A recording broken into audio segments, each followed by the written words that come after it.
This is how you break a padlock using only 2 wrenches. Now, this is actually the inferior method. I'm gonna show you a far better method that allows you to open far bigger and stronger locks. It's so good, it's actually pretty scary. Really? Oh, shoot. Yeah, so the reason why this doesn't work is because it's generating outward force. You see this? So look, when I do this, I'm generating outward force at the strongest part of the lock, okay? Okay. And it's the shackle here.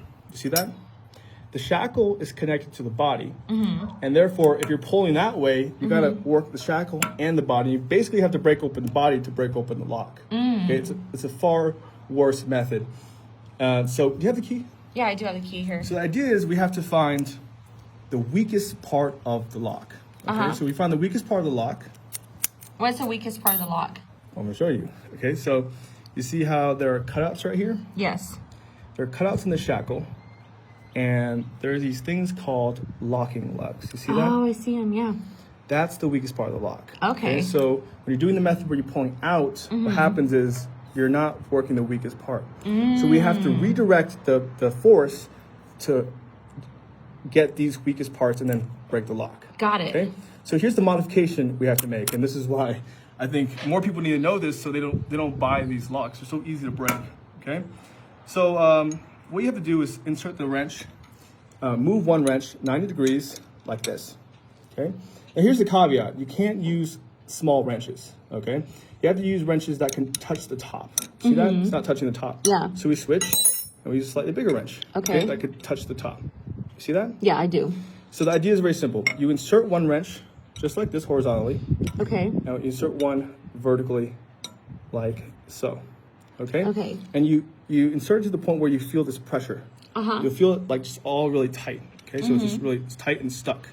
And then if you can see my hand, you see how I can now hold it like this? Yeah. Pliers, baby. Oh, shoot. So now, super easy to just squeeze and then break. Okay? Oh, man. So I'm actually gonna demonstrate how I break this, but first I'm gonna be a little safe here. And I'm gonna go ahead and use some goggles. Oh, yeah, I got you. Yeah. There you go. Okay. So let's go ahead and try this.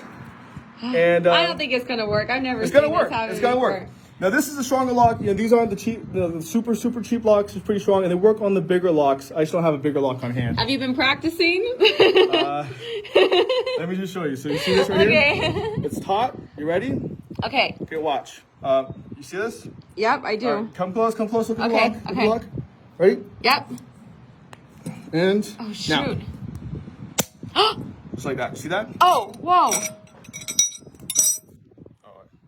Oh, I got What? a little. See how it just popped up a little bit? Oh, you got Look at it. that.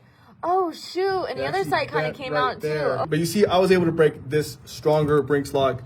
It works with master locks. So really, I think everyone needs to know about this because, you know, don't invest in cheap locks.